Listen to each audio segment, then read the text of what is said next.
കാണിച്ചു കൊടുക്കാൻ UDF പ്രവർത്തകന്മാർക്ക് അറിയാനിട്ടല്ല. CPM ഓഫീസിൽ നിന്ന് കൊടുക്കുന്ന പ്രതിപട്ടികയാണിത്. കഴിഞ്ഞ ദിവസം രാത്രി ചാനിയങ്കടവിലുണ്ടായ സംഭവങ്ങളുമായി ബന്ധപ്പെട്ട UDF നേതാക്കൾ, UDF സ്ഥാനാർത്ഥി പാറക്കൽ അബ്ദുള്ള ഉൾപ്പെടെയുള്ള നേതാക്കൾ റൂറൽ SPയെ കണ്ട് സംസാരിച്ചു.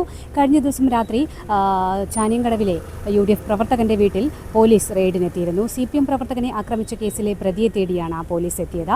ഈ സമയം UDF നേതാക്കളും പോലീസും തമ്മിൽ വാക്കേറ്റം ഉണ്ടാകുന്ന ഒരു സാഹചര്യമുണ്ടായിരുന്നു. പിന്നീട് സ്ഥിതിഗതികൾ ശാന്തമാക്കിയ ശേഷം പോലീസ് മടങ്ങുന്ന സാഹചര്യമുണ്ടായിരുന്നു. ഈ ഒരു വിഷയവുമായി ബന്ധപ്പെട്ടാണ് ഇപ്പോൾ നേതാക്കൾ റൂറൽ SPയെ കണ്ടിരിക്കുന്നത്. പോലീസ് അതിക്രമം നടത്തിയെന്നാണ് ഇവർ ആരോപിക്കുന്നത്. വീട്ടിൽ വൈകിയ സമയത്ത് എത്തിയ പോലീസ് വീടിനുള്ളിൽ കയറി പരിശോധിക്കുകയും സ്ത്രീകളോടുൾപ്പെടെ മോശമായ രീതിയിൽ പെരുമാറുകയും ചെയ്തെന്നാണ് ആരോപണം. ഈ ഒരു വിഷയത്തിൽ അടിയന്തര നടപടി വേണമെന്നാവശ്യപ്പെട്ടാണ് നേതാക്കൾ റൂറൽ SPയെ കണ്ടിരിക്കുന്നത്. UDF സ്ഥാനാർത്ഥി പാറക്കൽ അബ്ദുള്ളയുടെ പ്രതികരണത്തിലേക്ക്.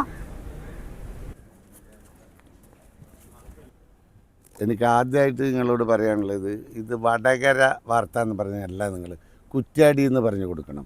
വടകര എന്ന് പറഞ്ഞുകൊണ്ട് ഒരു ഒഴുക്ക മട്ടിൽ എല്ലാം വടകരയിൽ എവിടെയല്ലോ എന്തല്ലോ എന്നല്ല, കുറ്റ്യാടി പ്രോപ്പറായി കുറ്റ്യാടിയിൽ വലിയൊരു അഴിഞ്ഞാട്ടം നടക്കുകയാണ്.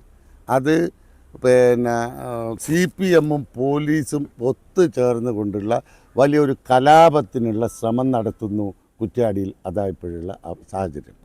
കഴിഞ്ഞ 7-ാം തീയതി തെരഞ്ഞെടുപ്പിൻ്റെ 2 ദിവസം മുമ്പ് ഞങ്ങളുടെ പ്രവർത്തകരെ ഫ്ലക്സ് ബോർഡ് നശിപ്പിക്കുകയും തലയടിച്ച് പൊട്ടിക്കുകയും അങ്ങനെ 308 ഇട്ട് കേസെടുക്കുകയും ചെയ്തു പോലീസ്. കുറ്റ്യാടി ചാനിയങ്കടവിൽ. അന്ന് ഞങ്ങളൊക്കെ പോലീസുമായി ബന്ധപ്പെട്ടു.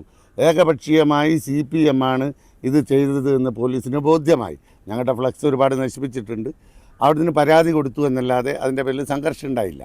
അതേ അവസരത്തിൽ വീണ്ടും ഇവർ ഞങ്ങൾ ഫ്ലക്സ് വെച്ചപ്പോൾ അത് വീണ്ടും നശിപ്പിക്കുന്ന ഇത് വീണ്ടും ഫ്ലക്സ് വെക്കാൻ പോയപ്പോഴാണ് ഇവർ മാരകമായി ഇരുമ്പ് വടി ഇതൊക്കെ എടുത്ത് വന്ന് തലക്കടിച്ചു, തല പൊട്ടി, സ്റ്റിച്ചുണ്ടായി, പരിക്ക് പറ്റി ആശുപത്രിയിൽ 2-3 ദിവസം ഈ കുട്ടികൾ കിടക്കേണ്ടി വന്നു.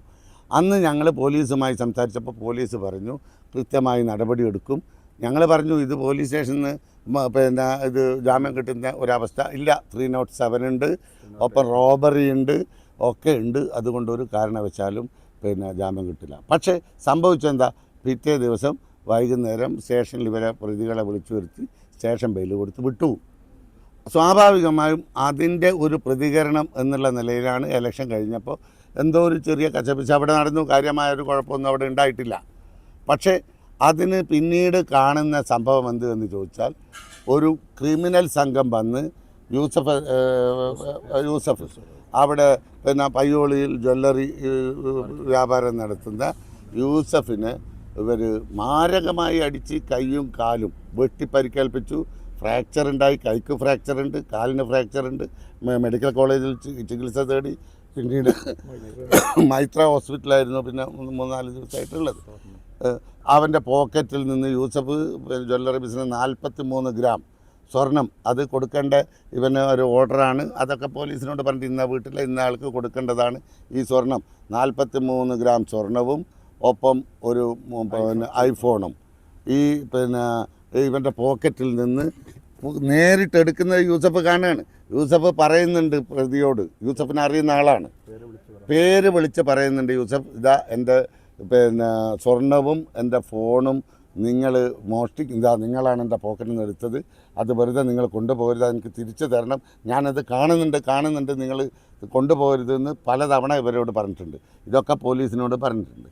എന്നിട്ട് പോലീസ് എന്താ ചെയ്യുന്നത്, പോലീസ് ഇവരെ ഇപ്പോൾ ഒരാളെ അറസ്റ്റ് ചെയ്തിട്ടുണ്ട് എന്നുള്ളതൊഴിച്ചാൽ അവിടെ ഭീകര അന്തരീക്ഷം സൃഷ്ടിക്കുകയാണ് പോലീസ്. ഒരു പ്രസവിച്ച് 4 ദിവസം മാത്രമായ ഒരു സ്ത്രീ, ഒരു 10-23 വയസ്സുള്ള ഒരു സ്ത്രീയാണ്. ആ സ്ത്രീയും ആ വീട്ടിലാകെ 4 സ്ത്രീകളാണ് പറയുക, അവരുടെ ഉമ്മയും ബന്ധുക്കളുമായി 4 സ്ത്രീ, പുരുഷന്മാരില്ലാത്ത വീട്. ആ വീട്ടിൽ സാദിഖ് എന്ന് പറയുന്ന ഒരു പ്രതി ഉണ്ട് എന്നാൽ പോലീസ്, അത് CPM കൊടുത്ത പ്രതിപട്ടികയിലെ പ്രതിയാണ് സിദ്ദീഖ്. അവിടെ രാത്രി 11:30 മണി വരെ ആ വീട്ടിൽ കിടന്നുറങ്ങിയിരുന്നു. അത് ഈ സ്ത്രീ പറയുന്നുണ്ട് പോലീസിനോട്, ഇവിടെ ഞാനാണ് നിരന്തരം ഫോൺ വന്നപ്പോൾ ഞാൻ അദ്ദേഹത്തെ ഉറക്കത്ത് വിളിച്ചെഴുന്നേൽപ്പിച്ച് നിരന്തരമായി ഫോൺ വരുന്നു അന്വേഷിക്കുക എന്ന് പറഞ്ഞിട്ട് അപ്പോഴാണ് ഇയാൾ ഈ വിവരം അറിയുന്നത്. പുറത്തു പോകുന്നതൊക്കെ 11:30 മണിക്ക് ശേഷം. ഇതൊക്കെ പോലീസിനോട് പറഞ്ഞിട്ടും ആ സിദ്ദീഖിൻ്റെ വീട്ടിൽ അഴിഞ്ഞാട്ടം നടത്തുകയാണ്. അവിടെ കയറി 10-20ഓളം വരുന്ന ഒരു വലിയ സംഘം, പോലീസ് സംഘം അവിടെ വന്ന് കയറി 2 ദിവസമായി. മിനിയാന്ന് വന്നപ്പോൾ ഞാനിവിടെ പോലീസ് ഉദ്യോഗസ്ഥരെയൊക്കെ SP ഉൾപ്പെടെ വിളിച്ച് പറഞ്ഞു, സ്ത്രീകൾ മാത്രമുള്ള വീടാണ്, 4 ദിവസമായിട്ടേ ഉള്ളൂ, പ്രസവിച്ചിട്ട് ചെറിയ കുട്ടിയുണ്ട്, അവിടെ ഭീകരാന്തരീക്ഷം സൃഷ്ടിക്കുന്നത് നിങ്ങൾ ഒരു കാരണവശാലും അനുവദിക്കാൻ പറ്റില്ല, അതുകൊണ്ട് ശ്രദ്ധിക്കാമെന്ന് പറഞ്ഞു. പക്ഷേ ഇന്നലെ 3 തവണ പോയി. ഇന്നലെ രാത്രി 11 മണിക്ക് അവിടെ പോയി അതിഭീകരമായ അന്തരീക്ഷം പോലീസ് സൃഷ്ടിച്ചു എന്ന് മാത്രമല്ല, പോലീസിനോട് ബന്ധപ്പെട്ടവർ ചോദിച്ചപ്പോൾ ഏതാ ഒരു SI ഉണ്ട് ഇവിടെ, SI ധരിക്കുന്നത് ലോകം ഭരിക്കും അവനാ, കാണിച്ചു കൊടുക്കാൻ UDFൻ്റെ പ്രവർത്തകന്മാർക്ക് അറിയാനിട്ടല്ല, കാണിച്ചു കൊടുക്കാനൊക്കെ ഞങ്ങൾക്കറിയാം. പക്ഷേ അവ പറഞ്ഞതെന്താണെന്നറിയാം, അടിപ്പാവാടയും തപ്പുന്നാ പറഞ്ഞത്. പ്രസവിച്ച് കിടക്കുന്ന സ്ത്രീയോട് പറയാം, ഞങ്ങൾ നിങ്ങളുടെ അടിപ്പാവാടയും തപ്പും എന്ന് പറയുന്ന സംസ്കാരശൂന്യനായ ക്രിമിനലായ ഈ പോലീസുകാരനെതിരെയും ഇവിടുത്തെ വടകരയിലെ രഞ്ജിത്ത് എന്ന് പറയുന്ന SIക്കെതിരെയും ശക്തമായ നടപടിയെടുത്തില്ലെങ്കിൽ ഞങ്ങൾ അതിശക്തമായ പ്രതിഷേധവുമായി മുന്നോട്ട് വരും. UDFകാർക്ക് ജീവിക്കാൻ സാധിക്കാത്ത സാഹചര്യം, പോലീസും CPM-ഉം ഒത്തുചേർന്നുകൊണ്ട് നാട്ടിൽ കലാപമുണ്ടാക്കാനുള്ള ശ്രമം. ഞങ്ങളന്നേ പറഞ്ഞു, ഞാൻ തെരഞ്ഞെടുപ്പിൽ മത്സരിക്കാൻ വന്നപ്പോൾ നിങ്ങളൊക്കെ എൻ്റെ അടുത്ത് ഞാൻ പറഞ്ഞു, ഇവിടെ ബോംബ് കൃഷി നടക്കുന്നുണ്ട്, ഞങ്ങളതിൽ ഭയപ്പെടുന്നുണ്ട്, CPM ഇതുപോലെ പല ആസൂത്രണങ്ങളും നടത്തുന്നു, ശരിയായിരുന്നില്ലേ, തോടന്നൂരിൽ അതുമായി ബന്ധപ്പെട്ടുകൊണ്ടുള്ള പ്രശ്നം ഉണ്ടായില്ലേ. അതിനുശേഷം ഞങ്ങൾ പീസ് വാക്ക് നടത്തിയപ്പോൾ ഇവിടെ എന്താ പറഞ്ഞത്, കുറ്റ്യാടി LDFൻ്റെ സ്ഥാനാർത്ഥി പീസ് വാക്കിനൊരു പ്രസക്തിയുമില്ല, പ്രാധാന്യമില്ല, ആവശ്യമില്ല എന്നാണ് പറഞ്ഞത്. ഇപ്പോൾ അതിനുശേഷം നടുപ്പോയിൽ എന്തൊക്കെ നടന്നു, ബൂത്ത് കയ്യേറുന്ന സംഭവം വരെ ഉണ്ടായി. ഈ ഇപ്പോഴും MLA ആണല്ലോ, 4-ാം തീയതി വരെ MLA, അദ്ദേഹത്തിൻ്റെ പ്രതികരണം എന്താ? ഇപ്പോൾ മിനിയാന്ന് ഈ അടിച്ച് ഇങ്ങനെ കാല് പൊട്ടിക്കുകയും കൈ പൊട്ടിക്കുകയും വീട്ടിൽ കയറി പോലീസ് ഇത്രയും വലിയ ഭീകരമായ അതിക്രമം കാണിക്കുകയും ചെയ്യുമ്പോൾ എന്താണ് അഭിപ്രായമൊന്നുമില്ലേ? എന്താ MLA അല്ലേ, 4-ാം തീയതി വരെ അദ്ദേഹം ഇവിടുത്തെ MLA അല്ലേ, അദ്ദേഹം ഇതിന് മറുപടി പറയണ്ടേ? അപ്പം നിരന്തരമായി ഒരു നാട്ടിനെ കലാപത്തിലേക്ക് കൊണ്ടുപോകാനുള്ള ശ്രമം, ഇത് തോൽവി ഭയന്നപ്പോൾ നാട്ടിൽ കുഴപ്പമുണ്ടാക്കാൻ എന്തൊക്കെയാണ് വഴി? അത് പോലീസുമായി ഒത്താശയാണ്, പോലീസിൻ്റെ ഒത്താശയാണ് ഇതിൽ പൂർണ്ണമായും നടക്കുന്നത്. ഇതിനെതിരെ ശക്തമായ ജനവികാരമുണ്ട്. ഞങ്ങൾ UDF ഒരുമിച്ച് നിന്ന് ഇതിനെ നേരിടും, അതിലൊരു സംശയമൊന്നും വേണ്ട. പോലീസിന് അങ്ങനെ ഒരു ധാരണയൊന്നും വേണ്ട. നിങ്ങൾ ഞങ്ങളെ പേടിപ്പിച്ചാൽ, അന്യായമായി ഞങ്ങളെ ഭയപ്പെടുത്തി, അപ്പോൾ പ്രതികളെ പിടിക്കുന്ന ആരാണോ കുറ്റം ചെയ്തത്, UDFൻ്റെ ഭാഗത്ത് നിന്ന് എന്താണോ കുറ്റം ചെയ്തിട്ടുള്ളത്, പ്രതികളെ പിടിക്കുന്നതിന് വേണ്ടെന്ന് ഞങ്ങൾ പറയൂല. പക്ഷേ നിരപരാധികളുടെ വീട്ടിൽ കയറുക, CPM-ൻ്റെ ആഫീസിൽ നിന്ന് കൊടുക്കുന്ന പ്രതിപട്ടിക അനുസരിച്ച് ആളുകളെ കൈകാര്യം ചെയ്യാം എന്നാണ് ധരിക്കുന്നതെങ്കിൽ അതിന് ഞങ്ങൾ വിടില്ല, ഒരു സംശയവും വേണ്ട. അപ്പോൾ പോലീസ് ഇനിയും ഇങ്ങനെ പോയി ഇപ്പോഴും അവിടെ ഇത് നടക്കുകയാണ്, റൈഡ് നടക്കുക. അതേ അവസരത്തിലോ ഈ റോബറി സ്വർണം കൊള്ളയടിച്ച കക്ഷി, കൈക്കും കാലിനും വെട്ടിപ്പരിക്കേൽപ്പിച്ച ഈ കക്ഷികളെ പോലീസ് അവരെ വീട്ടിൽ പോകുന്നില്ല, ഇങ്ങനെ ഒരു പ്രശ്നം അവിടെ ഉണ്ടാക്കുന്നില്ല. അപ്പോൾ പോലീസ് ആരെയാണ് സംരക്ഷിക്കാൻ ശ്രമിക്കുന്നത്? അപ്പോൾ ഇതിനെതിരെയുള്ള വികാരം അത് ഞങ്ങളിപ്പോൾ ഇവിടെ SP-യോട് പറഞ്ഞിട്ടുണ്ട്. പോലീസിനെതിരെ ഈ രഞ്ജിത്ത് ഉൾപ്പെടെയുള്ള ആളുകൾക്കെതിരെ ശക്തമായ നടപടി വേണം. അടിപ്പാവാട തപ്പുമെന്ന് പ്രസവിച്ച് കിടക്കുന്ന സ്ത്രീയോട് പറഞ്ഞ മൃഗതുല്യനായ അത്തരം ആളുകൾക്കെതിരെ ശക്തമായ നടപടി വേണം എന്ന് ഞങ്ങൾ പറഞ്ഞിട്ടുണ്ട്. ഉറപ്പ് പരാതി ഞങ്ങൾ വനിതാ കമ്മീഷന് കൊടുക്കുന്നുണ്ട്, അതുപോലെ തന്നെ മനുഷ്യാവകാശ കമ്മീഷന് കൊടുക്കുന്നുണ്ട്, അതുപോലെ പോലീസ് കംപ്ലയിൻറ്റ് ബോർഡിന് കൊടുക്കുന്നുണ്ട്, കോടതിയിലേക്ക് ഞങ്ങൾ മൂവ് ചെയ്യാൻ ഉദ്ദേശിക്കുന്നുണ്ട്. ഇത് ഗൗരവമുള്ള വിഷയമാണ്. കാരണം 2 തട്ടിലാണ് പോലീസ് ഇപ്പം നടത്തിക്കൊണ്ടിരിക്കുന്നത്. CPM ഇങ്ങനെ പാറക്കൽ അബ്ദുള്ള സാഹിബ് പറഞ്ഞ വളരെ പ്രധാനപ്പെട്ട ഒരു പോയിന്റ് ഉണ്ട്. റോബറി നടത്തിയിട്ടുള്ള ഒരു കൾപ്രിറ്റിനെതിരെ ഇതുവരെ പോലീസ് ഒരു അന്വേഷണം നടത്തില്ല, ആ വീട്ടിൽ പോയിട്ടില്ല. പ്രസവിച്ച് കിടക്കുന്ന ഒരു വീട്ടിൽ ഇപ്പോൾ DYSP ആയിട്ട് സംസാരിച്ചിട്ടാണ് ഞങ്ങൾ അവിടുന്ന് വരുന്നത്. ഞങ്ങൾ പരസ്പരം ആലോചിച്ച് കാര്യങ്ങൾ ചെയ്യാമെന്ന് പറഞ്ഞതിൻ്റെ ശേഷവും ഞങ്ങളിവിടെ SP-യെ കണ്ടുകൊണ്ടിരിക്കുമ്പം അവിടെ പോലീസ് റെയ്ഡ് നടന്നുകൊണ്ടിരിക്കുകയാണ്.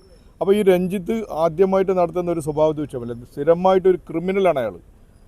ഓൾറെഡി പറഞ്ഞു കഴിഞ്ഞു, വളരെ കൃത്യമായിട്ടൊരു ക്രിമിനലാണ്, പോലീസിലെ ഏറ്റവും വലിയ ക്രിമിനലായിട്ടാണ് രഞ്ജിത്തിനെ ഞങ്ങൾക്ക് വിശേഷിപ്പിക്കാനുള്ളത്.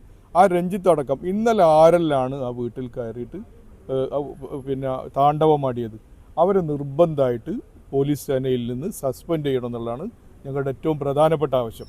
അതോടൊപ്പം തന്നെ പോലീസുമായിട്ട് നല്ല രീതിയിൽ പോകാൻ ഞങ്ങൾ പാർട്ടി റെഡിയാണ്, മുന്നണി റെഡിയാണ്. പക്ഷേ പോലീസ് അതിൻ്റെ വഴിക്ക് പോലീസിങ് നടത്തണം. നിങ്ങൾ നോക്കുക, ഒരു പ്രസവിച്ച സ്ത്രീക്ക് ഒരു ഡിപ്രഷനുണ്ട്, ഓൾറെഡി അത് സ്വാഭാവികമായിട്ടൊരു ഡിപ്രഷനുണ്ട്, ഫ്രസ്ട്രേഷൻ ഉണ്ട്. ആ ഫ്രസ്ട്രേഷനോ ഡിപ്രഷനോ ഒന്നും വകവെക്കാതെ വളരെ ക്രൂരമായിട്ടാണ് ഈ പോലീസുകാർ അവിടെ പെരുമാറിയത്. രണ്ടാമത് അവിടെ 5ാം ക്ലാസ്സിലോ 6ാം ക്ലാസ്സിലോ പഠിക്കുന്ന ചെറിയ കുട്ടികളുണ്ട്. ആ കുട്ടികൾ ഞങ്ങളിപ്പോൾ പോയിട്ട് കണ്ടപ്പോൾ അവരിപ്പോഴും പാനിക്കാണ്.